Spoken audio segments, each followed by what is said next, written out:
Hello, everybody. Welcome to the latest episode of Soundscape. And today I have a DJ from Trivandrum. Her name is Tejaswi Murali. On to her now. Welcome to the show, Tejaswi.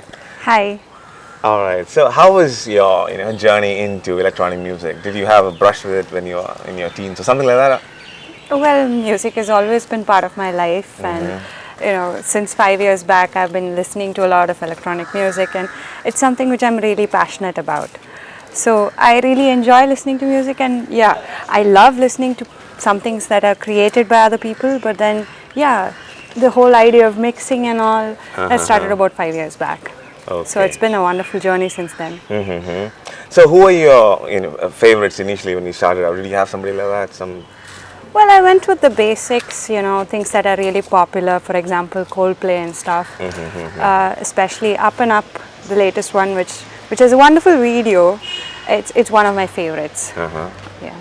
All right. So, what makes, or what do you think that makes electronic music really appealing to the dance audiences? Is it just a beat, or is it the lack of melody, or is something like that? Well, electronic music does have its own version of melody.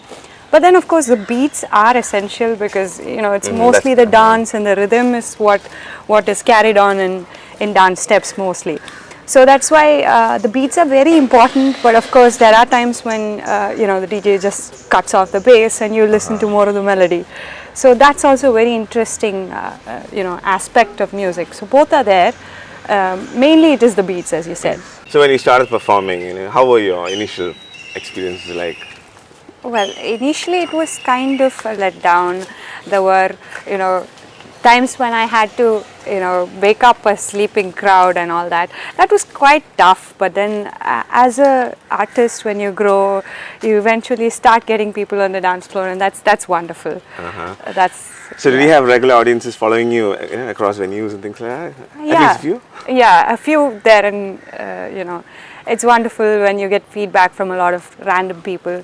And especially as fans, when they say they want to follow you and they want to find out more about your shows, it's really wonderful. Yeah, it's quite interesting. I've just been to some EDM shows recently, and I just saw how it was. Quite Okay. different from the rock shows and the classical music concerts. Quite different. I'm sure you guys should check out too. Sometimes go somewhere on Saturday nights and check it out. Tejasvi, as you know, EDM has come and it's taken over nearly every party that I go to. So, do you think it's going to reverse at some point later?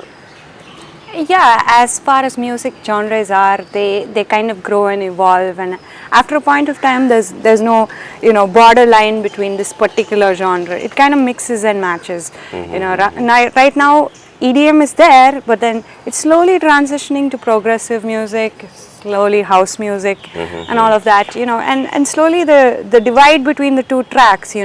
This kind of a genre may be equivalent to the other, so it kind of overlaps a bit. Very interesting. Another thing to ask you is that, do you think a formal musical education is very important for an EDM music producer? Yeah, of course, definitely. It is a wonderful idea to have a formal education, especially in music theory. Once you have a background of how to understand basic things, especially when you are learning to create something new of your own, like compose a track or something. Slowly, DJs kind of shift into music production after a point in their careers. So, which is where they kind of learn how to create things on their own. So learning an instrument, for example, I'm trying to learn the guitar myself. It's a bit hard, but of course, once you get the hang of the music theory, it really helps in defining how best to change the track, to transition from one track to another. If you have the same beats and all that, to understand that kind of technique and how to kind of help with transitioning the audience to different modes between each track. That is very important. So they can make the moves more informatively and Yeah, accurately. yeah. So that they can predict what's happening.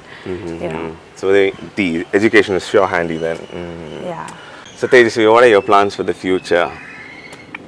So right now it's more in terms of, like I said, when you transition, you move into actually composing and producing of your own. That is something I'm looking forward to. And yes, definitely remixing a couple of tracks on my own is definitely something I look forward to. Probably, recording a few of my performances and putting them up on SoundCloud and things like that for everybody to download and watch. That would be something in the lines of what I see in the future. Besides that, do you have any big solid dreams for the future? Yeah, Well probably defined. someday in the future you'd see my name on a record label and people will be standing outside in queue to watch me, that way. Yeah. I wish you have long queues. All right, so it's time for me to say bye to Tejaswi here. Such a pleasure having you on the show. I wish you all the best, and I you. wish you have long queues to buy your records in the future. Thank you. All right, so that's it for now. You can catch me on the next week's episode of Soundscape. It's Tada till then.